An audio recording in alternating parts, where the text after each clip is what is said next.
Hey, this is Billy with the Headway design team. Today we're going to do another design system review. We're going to take a look at the Shopify Polaris design system. Now, this is the design system that Shopify put out a few years ago. It's available in the Figma community. So if you go to the Figma community right here and you just search Shopify or Polaris, you'll get access to all of their things. There's three main files you're going to want to pull down: components, styles, and icons. We're going to take a look at their reference site and their component library. A couple of key things that I'll look for is like, how does the reference site and the component library connect, and how do those things, what's the parity level there? Are things similar? Are they different? And what can we learn from this system and really think about implementing into our design system and our components that we're going to build? So let's take a look at their site first. So first of all, their site is very well done. There's a lot of great documentation. Really like their Polaris 101, talking about the component lifecycle, how they build components. This is probably the thing I like the most, and I would think about incorporating into other design systems is, how is a component turned from alpha to beta to stable, legacy, and depreciated? I think having that full life cycle and understanding how to deliver components within a design system and bring those to life in the design system, and then when to depreciate them and what is the rules behind that, is one of those key things that can help a design system feel maintained, feel clean, not have a lot of things hanging around in there.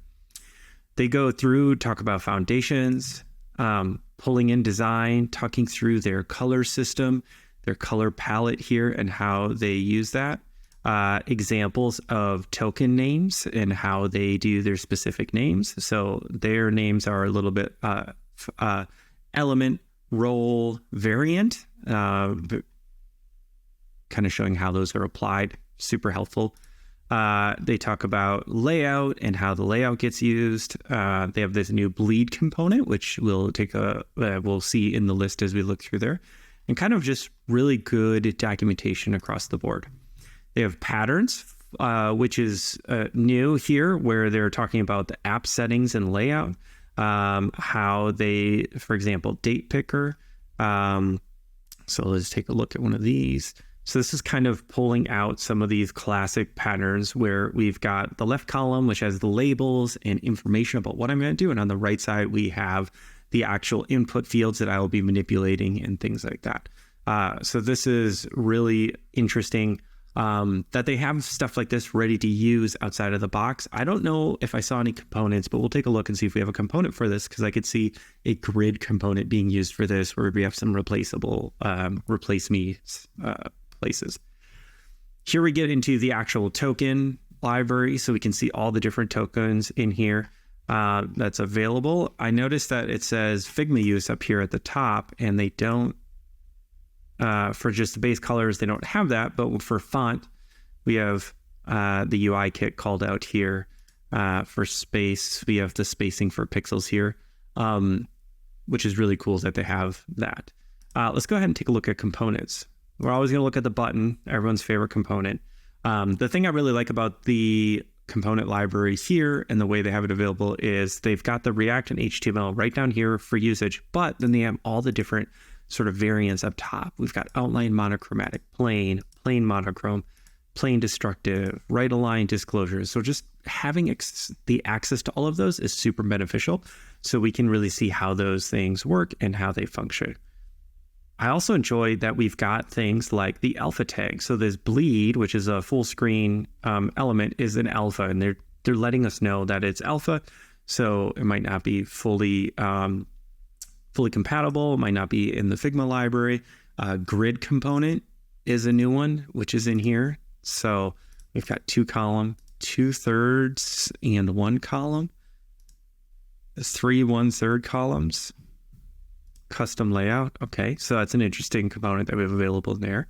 The one that we've used the most when using the Polaris design system, and why would you want to use the Polaris design system? Maybe you're building a Shopify app and you don't want to have your users feel like they're exiting Shopify. Maybe you're building something that's supporting or built next to the Shopify product. And instead of rolling your own look and feel and patterns and things like that, you can just kind of live within their confines and their rule set And then your customers will feel like they're within Shopify and limit the sort of new activities and the new cognitive load that they're going to have trying to learn something new. So data tables, we've got options like with footer, custom total heading, kind of showing some of those different things, index tables here. With the index tables, and let's take a look because we don't really have a cell item here.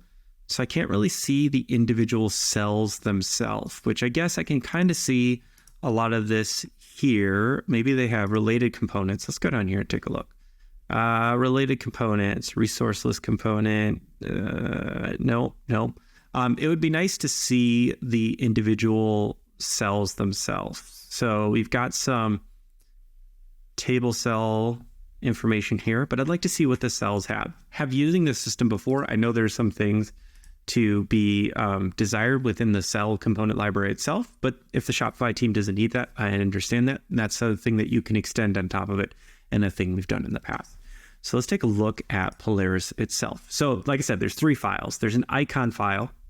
The thing that I really enjoy about the icon file is they have the major icons and they have minor icons. So they've actually redesigned the icons into smaller icons instead of just scaling them down. I think this is a huge benefit to design system for those smaller icons, is designing out a new set of icons instead of just scaling them down, because the lines are just crisper. It doesn't feel as muddy, and then you can adjust the shape to really utilize that space that's there. There's also a styles file, which has all of their colors, typography, their depreciated typography. So you can zoom in here and we could see the typography, how it maps from the previous styles. So you can see the old styles and then the new styles over here. A little bit more bolding here and then over here. Some examples of it, which is really nice. You can see their spacing as well.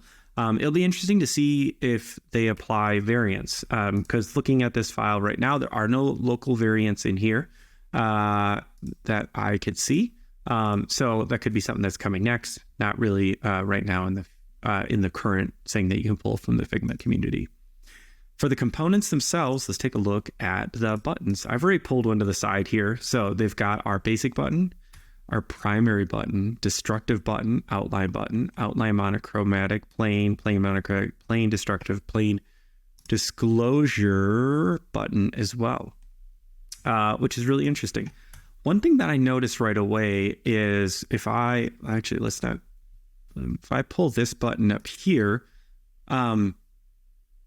these don't necessarily line up with the items that I see in my page here.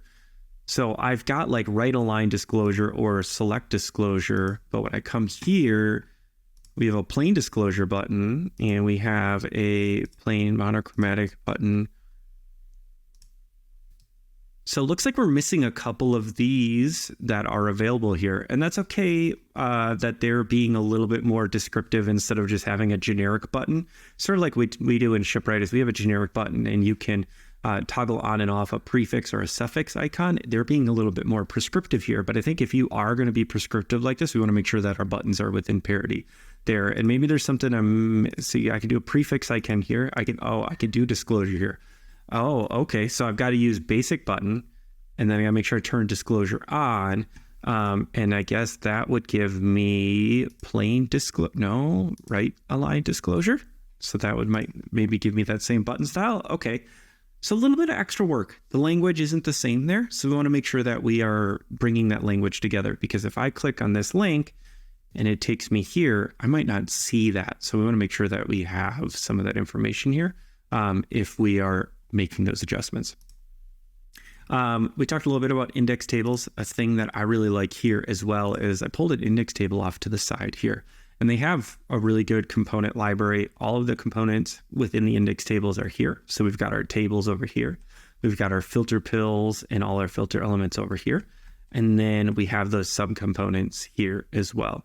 Like I said, the cells themselves, if you need to extend this out, they do have a basic cells. But if, let's say, you're doing inline editing or things like that, there is no cell to do that.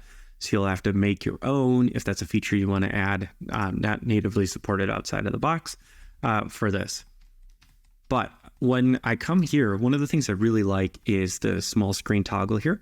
So I can turn this off and I can turn this on for different screen sizes. So this is really good because when you're building out components for your design system, if you have set breakpoints like small, medium, large, like not actual values, but you have like small, medium, large sizes or views or things that change, putting that in your components as a toggle is super beneficial. Here, it's great because it's going right to that form factor. I know exactly what this is going to look like.